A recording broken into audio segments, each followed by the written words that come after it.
चलिए, आज हम क्या पढ़ने वाले हैं। तो आज हम पढ़ेंगे ब्रेन ऑफ वेल्थ थ्योरी, धन का बहिर्गमन सिद्धांत। ड्रेन ऑफ वेल्थ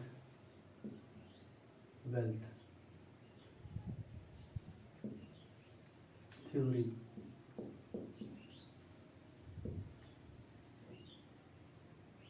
धन का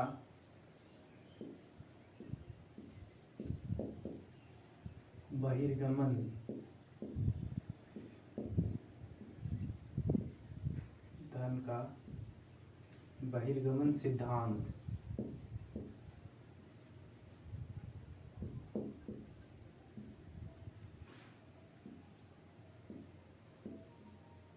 ठीक है, आज हम ये पढ़ने वाले हैं। तो सबसे पहले हम लोग देखेंगे क्या है,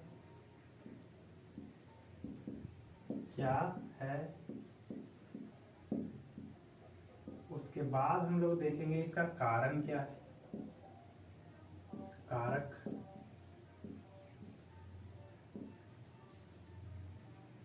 उसके बाद देखेंगे कि इसका मतलब माध्यम क्या था, बहिर्गमन का माध्यम क्या था, किन माध्यमों के द्वारा भारत से धन ब्रिटेन ले जाया जा रहा था। तो निष्कासन का माध्यम,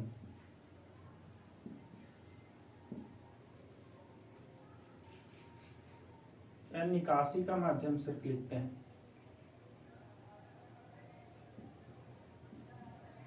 निकासी का माध्यम,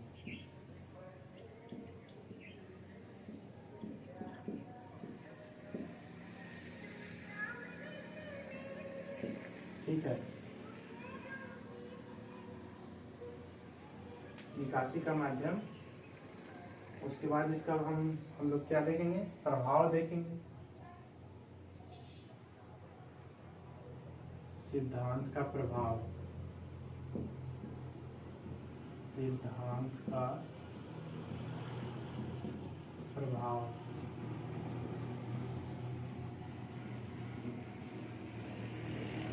और लास्ट में हम लोग क्या देखेंगे, एक और महत्वपूर्ण पॉइंट, दादाभाई नौरोजी के बारे में आप लोगों ने सुना है ना। हाँ, तो दादाभाई नौरोजी की भूमिका, दादाभाई नौरोजी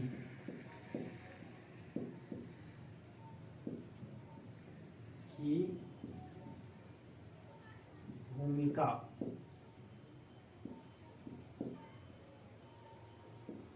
चलिए, तो ये रूपरेखा तैयार हो गया। अब हम लोग देखेंगे धीरे धीरे क्या है। तो धन का बहिर्गमन से मतलब क्या, कोई कुछ बताना चाहेगा? हाँ, बाहर जाना, धन का। आप ठीक, दोनों का ठीक है। तो धन का बहिर्गमन से मतलब यहाँ है कि किसी भी देश या किसी भी देश से धन या वहां के संसाधनों का किसी दूसरे देश में प्रवाह, और वो भी कैसा, तो एक तरफा। अच्छा, एक तरफा कहने का मतलब क्या है? एक तरफा प्रवाह। तो एक तरफा प्रवाह क्यों कर रहे हैं हम लोग? क्योंकि बदले में जैसे मान लीजिए कोई ए देश है, ए देश से बी देश में जा रहा है धन, ए से बी में जा रहा है धन। अब बी से ए को कुछ बदले में मिल नहीं रहा है, तो धन का तो एक तरफा प्रवाह ही हो रहा है ना, वन साइडेड फ्लो ही हो रहा है ना। तो एक तरफा प्रवाह करते हैं। जैसे मान लीजिए अगर ये कुछ दिया इसको, उसके बदले में ये भी इसको कुछ दे देता, तो इसको हम ट्रेड कह देते हैं, इसको हम लोग व्यापार भी तो कह देते हैं, है कि नहीं? लेकिन हम लोग इसको व्यापार नहीं कहेंगे, क्योंकि यहाँ धन का एक तरफा प्रवाह हो रहा है। भारत से सिर्फ धन जा रहा है ब्रिटेन में, बदले में कुछ मिल नहीं रहा है। तो हम लोग इसीलिए इसको एक तरफा प्रवाह कहते हैं, धन का एक तरफा प्रवाह। तो यही है ड्रेन ऑफ वेल्थ। अच्छा, अब इसका कारण क्या था? वैसी क्या परिस्थितियां थी जिसके वजह से ड्रेन ऑफ वेल्थ हो रहा था भारत से?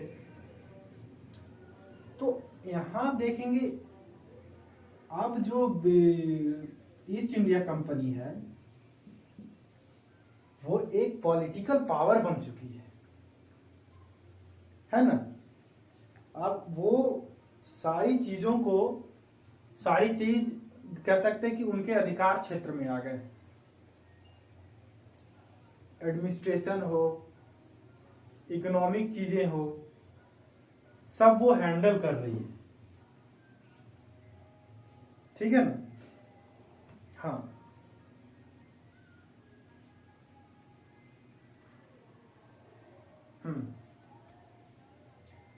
तो हाँ, तो अब वो एक पॉलिटिकल पावर बन गई है।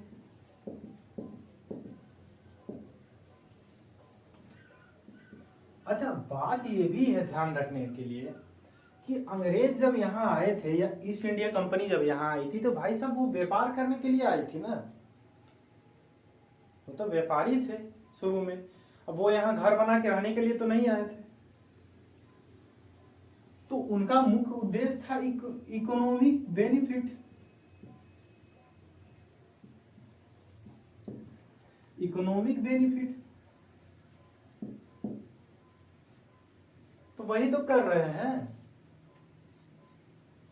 वही तो कर रहे हैं ये अब। अच्छा, एक बात और भी है कि इन नीतियों के खिलाफ अगर कोई आम आदमी अगर विरोध भी करना चाहता है, चाहेगा कि हम न्यायालय से न्याय की गुहार करें इन चीजों के विरुद्ध, तो न्यायिक और प्रशासनिक प्रक्रिया इतनी जटिल हुआ करती थी कि वो आम आदमी के बस में नहीं था। अरे भाई साहब, आप न्यायालय जाइएगा तो वहां भी तो उनके ही आदमी हैं बैठे हुए। तो इस बात की क्या संभावना नहीं है कि वहां एक तरफा व्यवहार नहीं किया जाएगा? सही बात है ना। तो न्यायिक और प्रशासनिक प्रक्रिया काफी जटिल थी, ये भी तो कारक है। तो 2-3 कारक यही है, ये सामने है ना। हाँ हाँ, प्रश्न आया, हम देखेंगे अभी। ठीक है। हाँ, अच्छा, निकासी का माध्यम या निष्कासन का तंत्र अब हम देखते हैं। तो वो 2 तरह से करते थे, वो 2 तरह से निष्कासन करते थे। पहला निवेश,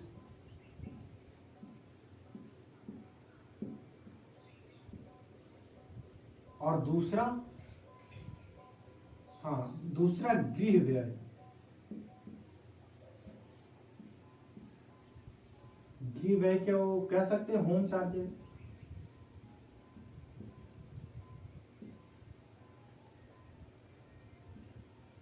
गृह व्यय और होम चार्जेस। अच्छा, कोई बता सकता है निवेश के थ्रू कैसे ये चीज हो रहा था? कुछ भी अगर कोई बोलना चाहे, बोलिए।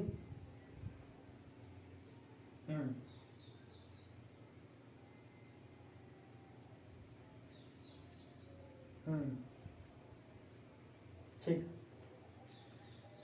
अच्छा, निवेश कहने का अर्थ यहाँ ये है कि वो भारत की चीजें, भारत के संसाधनों का उपयोग भारतीय वस्तुओं को खरीदने के लिए करते थे। जैसे अगर इसको सरल शब्दों में हम लोग समझे तो देखिए, वो लोग क्या लेते था, टैक्स लेता था ना भाई साहब। जैसे टैक्स, लैंड रेवेन्यू पॉलिसी में हम लोग ने देखा था विभिन्न प्रकार का भूमि कर, तो टैक्स लेते थे। और इस टैक्स से वो इंडियन गुड्स खरीदते थे, भारतीय सामान खरीदते थे जिनमें कच्चे माल और तैयार माल भी है, कर सकते हैं। अब ये ले जाके ब्रिटेन में बेचा जाएगा, ये ब्रिटेन में बेचा जा रहा है। तो इंडिया को तो इसे कोई बेनिफिट मिल ही नहीं रहा है ना। ये जो सामान जब यहां आके बिकेगा तो इस सामान से जो इनकम हुआ है वो तो ब्रिटेन में रह जाएगा, इंडिया को उससे कोई फायदा हो नहीं रहा है। तो यही निवेश हो गया। तो इसके थ्रू डायरेक्ट यहां इनडायरेक्टली क्या हो रहा है, ब्रिटेन को फायदा हो रहा है। तो यहां से भी इनडायरेक्टली धन ऐसे जा रहा है। अगर होम चार्जेस कहें तो होम चार्जेस क्या है, तो वो जो एडमिनिस्ट्रेशन में खर्च करते थे, प्रशासन में जो खर्च किया जाता था, युद्ध लड़ रहे हैं भाई साहब, जो सैनिक खर्च हुआ करता था,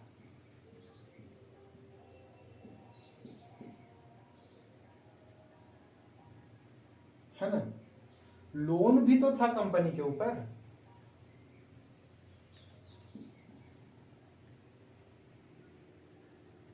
अगर 1800 की बात करें, लगभग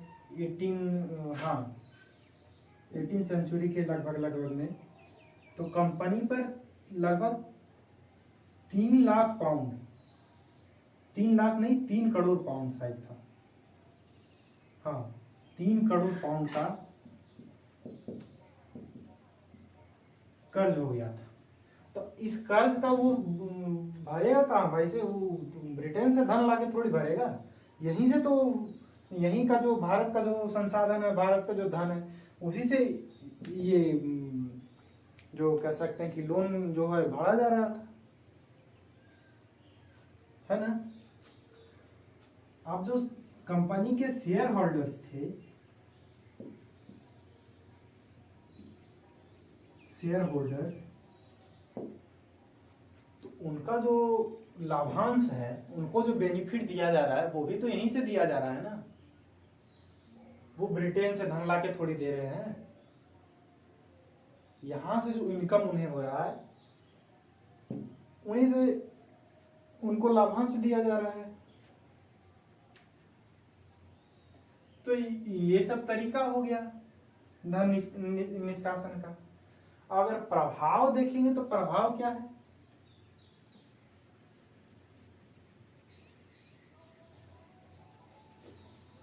प्रभाव देखते हैं तो धन यहां से जा रहा है तो सीधा सीधा क्या होगा, गरीबी बढ़ेगी,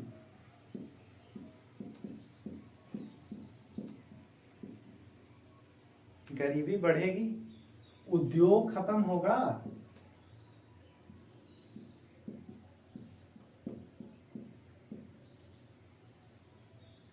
यही तो हो रहा है विऔद्योगीकरण यहाँ।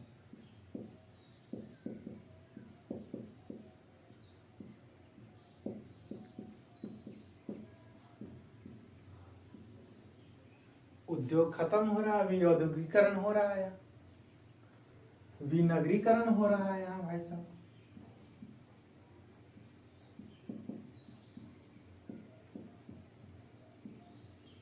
अब लोगों के पास पैसे नहीं है तो सामान कहां से खरीदेगा, परचेजिंग पावर भी तो घट रहा है, क्रय शक्ति।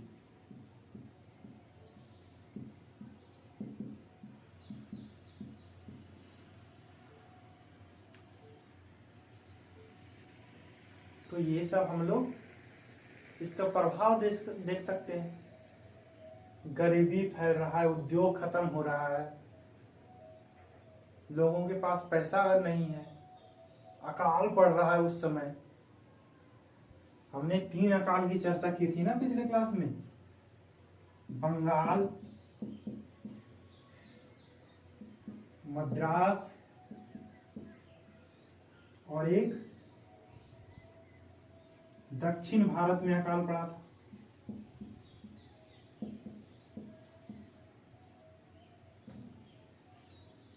करोड़ों की संख्या में लोग मारे गए थे और इस समय भी धन का निर्यात जारी था, खाद्यान्नों का निर्यात जारी था। अकाल पड़ रहा है, उससे उसको कोई मतलब नहीं है।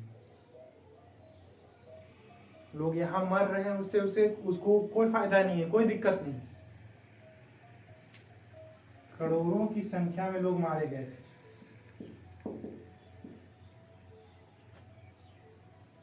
समझ रहे हैं बात को? अच्छा, कहा जाता है, एक डेटा है कि लगभग 19वीं शताब्दी के अंत तक, यानी कि 19th सेंचुरी के अंत तक, एट द एंड ऑफ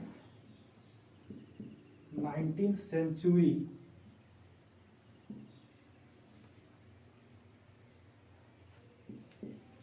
जो धन निर्यात किया जा रहा था या धन जो ले जाया जा रहा था, वो ब्रिटेन के नेशनल इनकम के 2% था। सोच लीजिए कितना था, 2%। और इंडिया के नेशनल इनकम के 6%। ले जाया गया नहीं था, ले जाया जा रहा था। इतना धन, 6% इंडियन नेशनल इनकम के, भारतीय राष्ट्रीय आय के, ये आंकड़ा है और ये धीरे धीरे बढ़ ही रहा है। ऐसा नहीं कि 1857 में हम लोगों ने विद्रोह करा तो चीजें सामान्य हो गई, नहीं, और बढ़ा है 1858 के बाद। 1857-58 तक तो उन्होंने एक्सेप्ट भी किया है कि हाँ, इतना धन ले जाया जा रहा था ब्रिटेन। लेकिन 1858 के बाद से उन्होंने एक्सेप्ट करना बंद कर दिया कि नहीं, ऐसा नहीं है। ये 1947 तक जारी रहा है, 1947 तक। ठीक है, तो अब हम देखते हैं दादा भाई नौरोजी की भूमिका। दादा भाई नौरोजी ने एक बुक लिखी थी। उस बुक का नाम क्या है, कोई बता सकता है? हाँ, उस बुक का नाम था, एक बुक लिखी थी उन्होंने, पॉवर्टी एंड अनब्रिटिश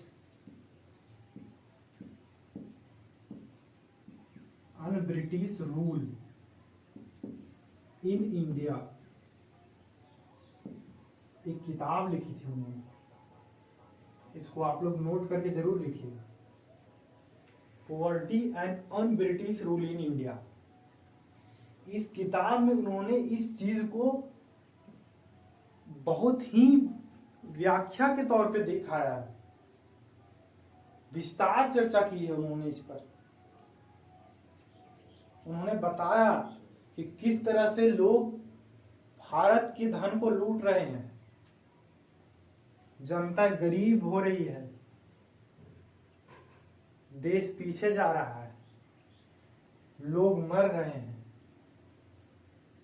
उनकी नीतियां भारतीयों के लिए विनाशकारी साबित हो रही है। इस बुक में बड़ा विस्तार है उस चीज का। 1867 में, 1867 में एक बैठक होती है ईस्ट इंडिया एसोसिएशन की। ईस्ट इंडिया एसोसिएशन की लंदन में बैठक होती है।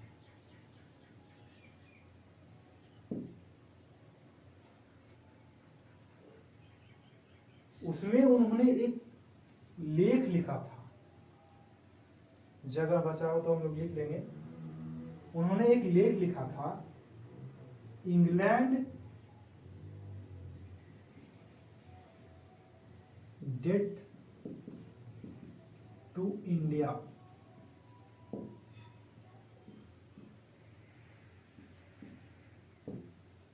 England debt to India.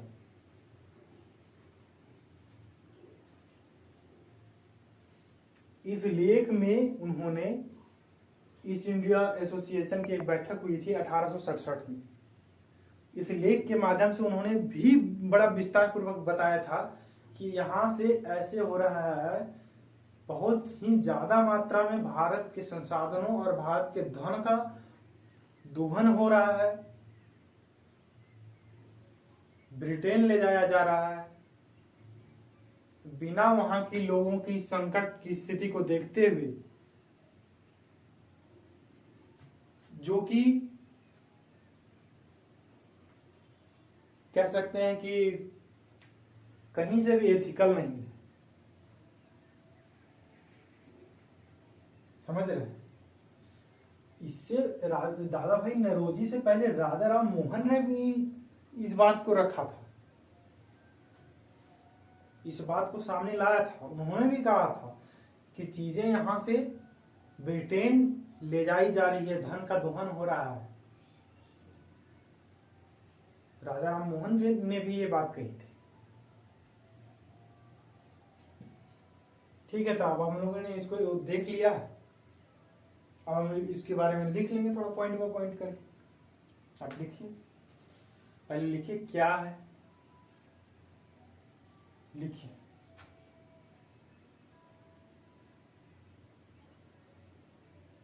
किसी देश से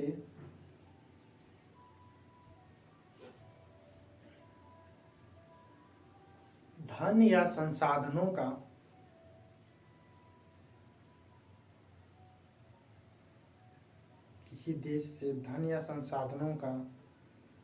किसी दूसरे देश में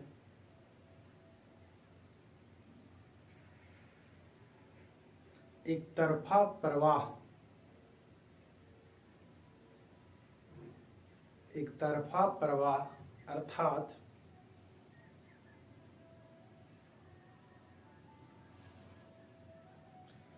अर्थात उस देश को बदले में कुछ ना मिले,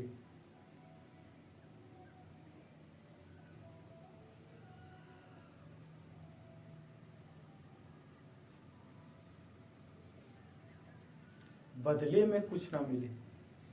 अच्छा, एक चीज और हम लोग देख सकते हैं, तो भाई साहब इसका शुरुआत हो कहां से रहा है? तो शुरुआत इसका ध्यान दीजिए 1757 के बाद, जब उन्हें वर्तमान मिदनापुर, चटगांव, ये सब जगह की जो 24 परगना की जमींदारी धीरे धीरे मिलती है। 64 के युद्ध के बाद उन्हें दीवानी अधिकार प्राप्त होते हैं। यहीं से तो धन का दोहन शुरू हो रहा है ना? तो लिखिए इसी में अगला पॉइंट, सर्वप्रथम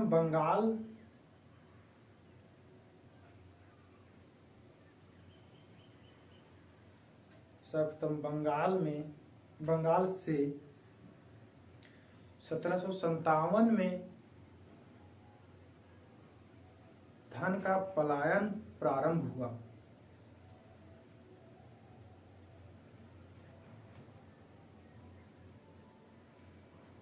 जब कंपनी के कर्मचारियों ने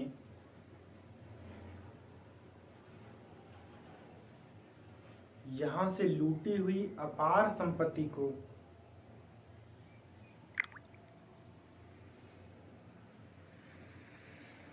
अपने घर ले जाना प्रारंभ किया,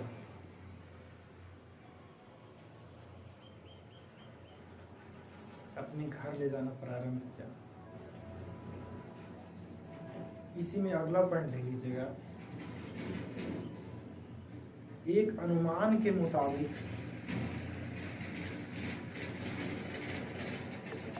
19वीं सदी के अंत तक 19वीं सदी के अंत तक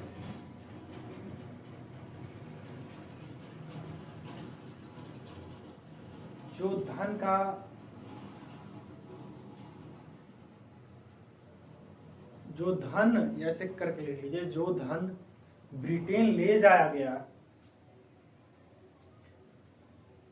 वह भारतीय राष्ट्रीय आय की 6% थी, आय की लगभग 6% थी, तथा ब्रिटेन की राष्ट्रीय आय की 2%।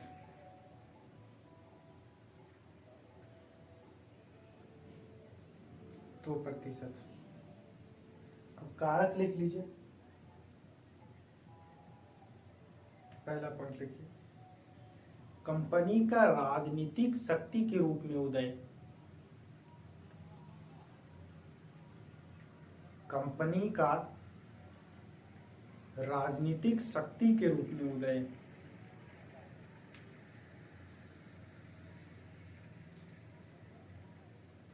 दूसरा पॉइंट लिखिए, अंग्रेज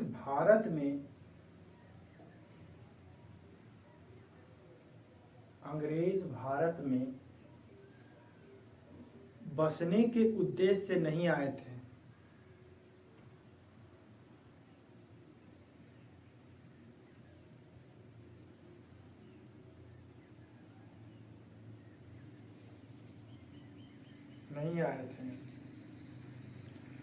उनका भारत विजय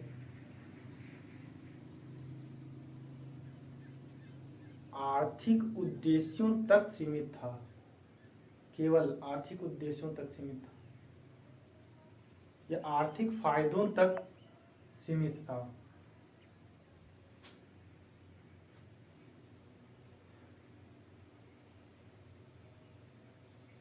अगला पॉइंट लिखिए, उनकी प्रशासनिक एवं न्यायिक प्रक्रिया काफी जटिल हुआ करती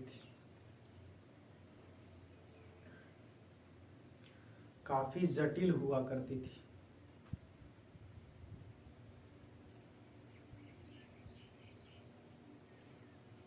अब लिखिए, निष्कासन का तंत्र या निकासी का माध्यम।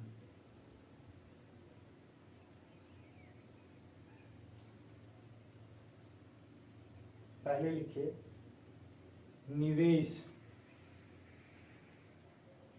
पहला पॉइंट हेडिंग डाल के निवेश, उसके बारे में निवेश।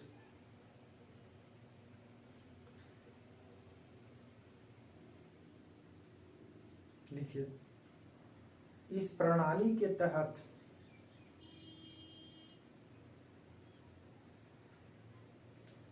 कंपनी भारतीय संसाधनों का उपयोग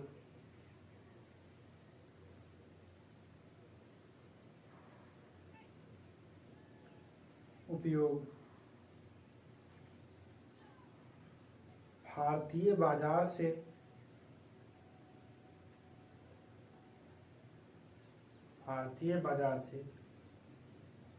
माल खरीदने में करते थे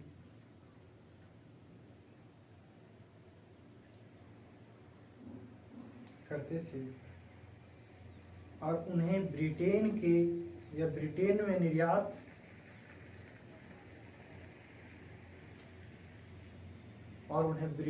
निर्यात करती थी।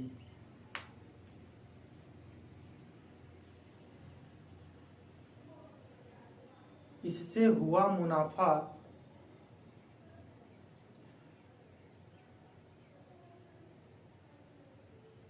ब्रिटेन में ही रह जाया करता था।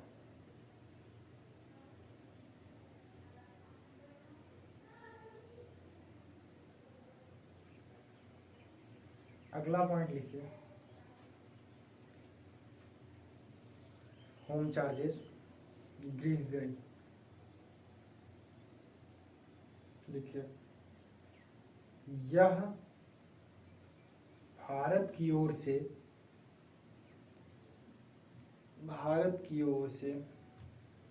राज्य सचिव द्वारा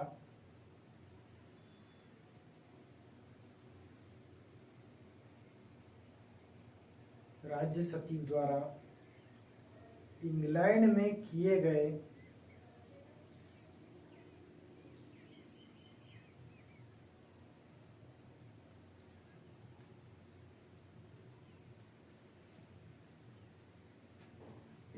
में किए गए व्यय के संदर्भ में व्यय को संदर्भित करता है।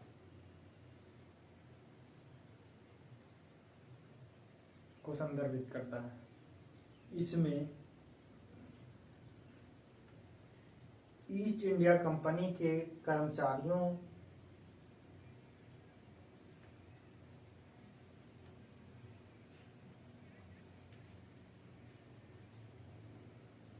को दिए जाने वाले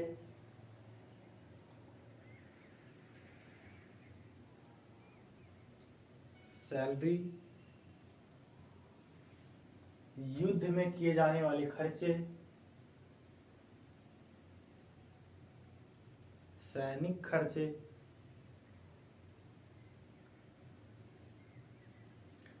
कंपनी के शेयर होल्डर्स को दिए जाने वाले लाभांश,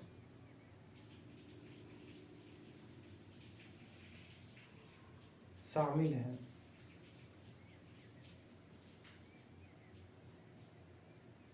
अब प्रभाव लिख लीजिए। पहला पॉइंट, भारत के जीडीपी यानी सकल घरेलू उत्पाद, भारत के जीडीपी का एक महत्वपूर्ण हिस्सा या एक महत्वपूर्ण हिस्से का लगातार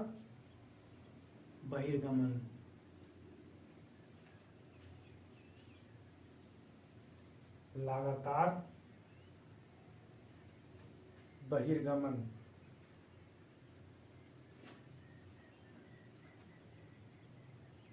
लिखिए अगला पॉइंट, भारतीय अर्थव्यवस्था का विऔद्योगीकरण,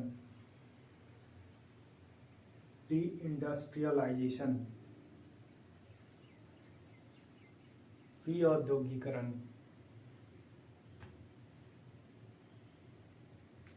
भारत का विनगरीकरण। अगला पॉइंट,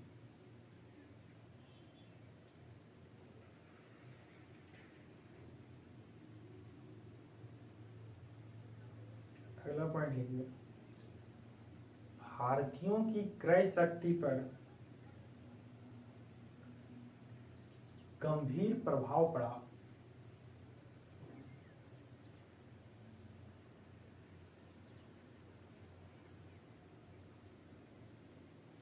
अगला पॉइंट लिखिए, इससे भारतीय पारंपरिक कारीगर या शिल्पकार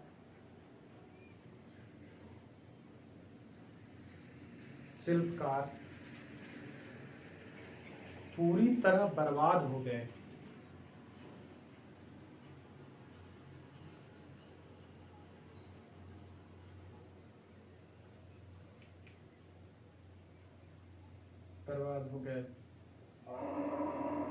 अगला पॉइंट लिखिए,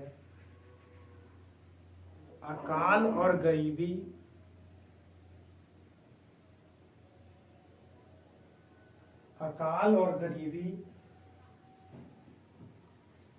क्रमशः और लगातार बढ़ती गई।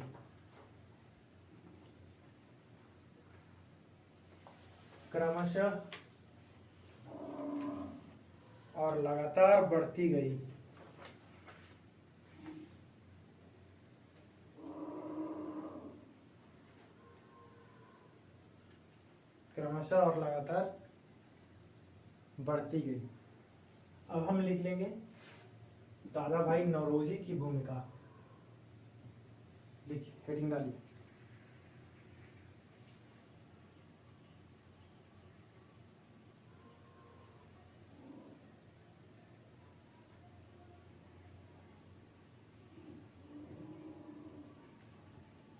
धन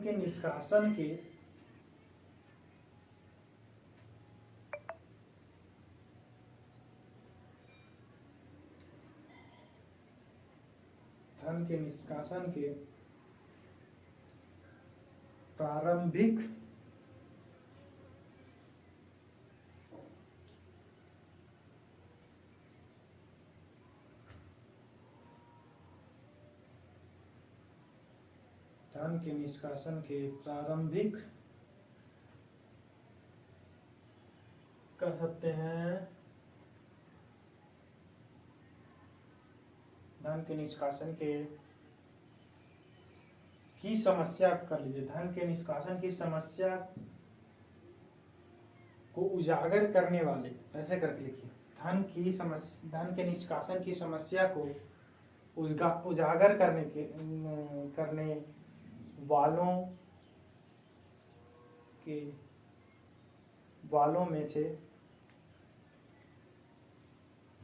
एक दादा भाई नौरोजी ने अपनी पुस्तक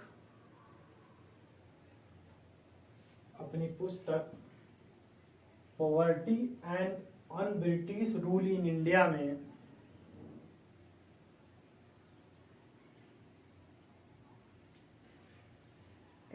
में इस बात पर विस्तार पूर्वक चर्चा की है।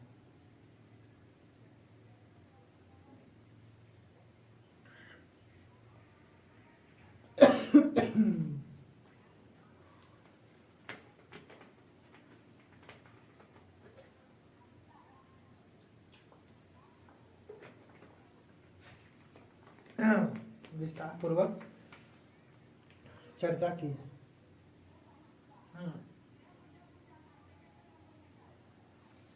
इसी में लिखे उन्होंने तर्क दिया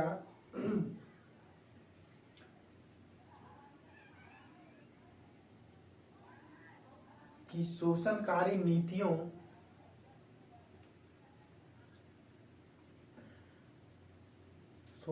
नीतियों के कारण भारत अपना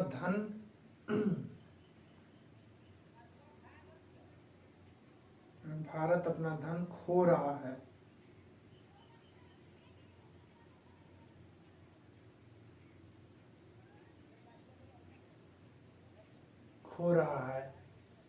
जिससे गरीबी बढ़ रही है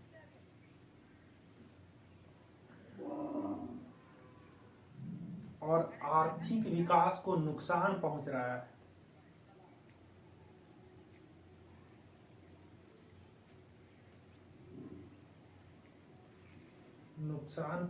है।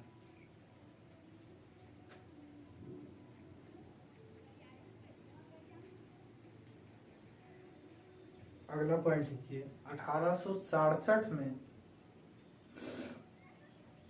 लंदन में ईस्ट इंडिया एसोसिएशन की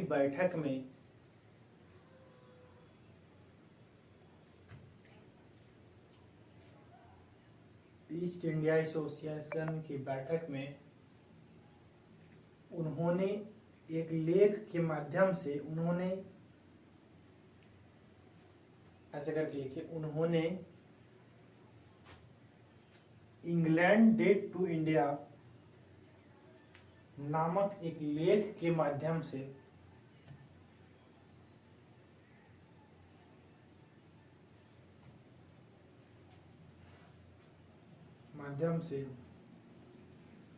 धन के दोहन पर विस्तार पूर्वक चर्चा की। धन के दोहन का विस्तार पूर्वक चर्चा की।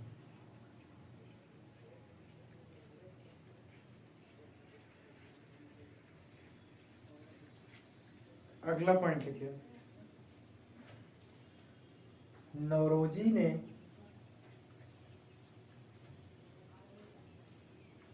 भारत की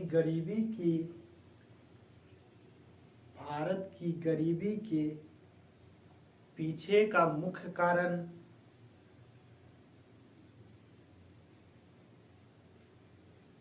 कारण में से एक के रूप में धन के दोहन को बताया।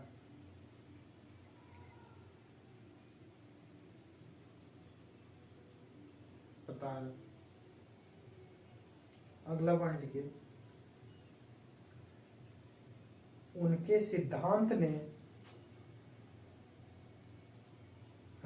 अगला पॉइंट, उनके सिद्धांत ने औपनिवेशिक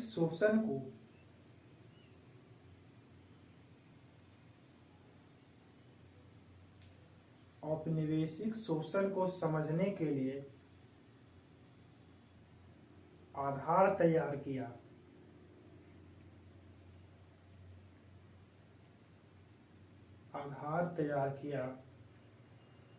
और भारतीयों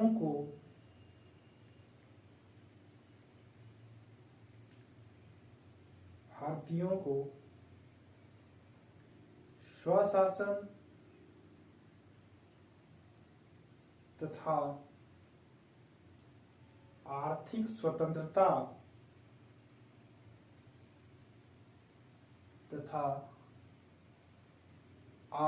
स्वतंत्रता के लिए प्रेरित किया।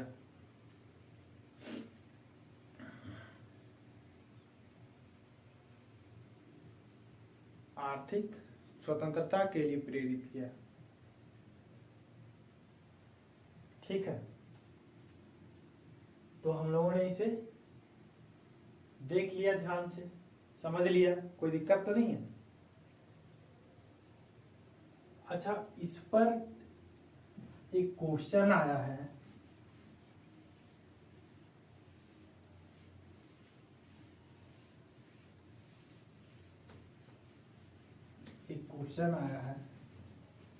किसमें, तो इसमें 17th बीपीएससी में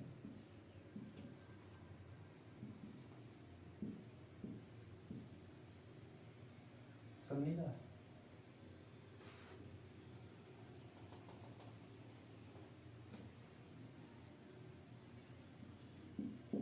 अच्छा ऐसा ही बोल के कर लेते हैं। 17th बीपीएससी में इसमें एक क्वेश्चन आया है 7 नंबर का, 7 नंबर में, ठीक है, इसी पर। हाँ, तो क्वेश्चन क्या है कि धन के प्रारंभिक राष्ट्रवादियों के द्वारा, ऐसे करके है प्रश्न है, ध्यान नहीं आ रहा, कि प्रारंभिक राष्ट्रवादियों के द्वारा स्थापित धन के बहिर्गमन के सिद्धांत, धन के बहिर्गमन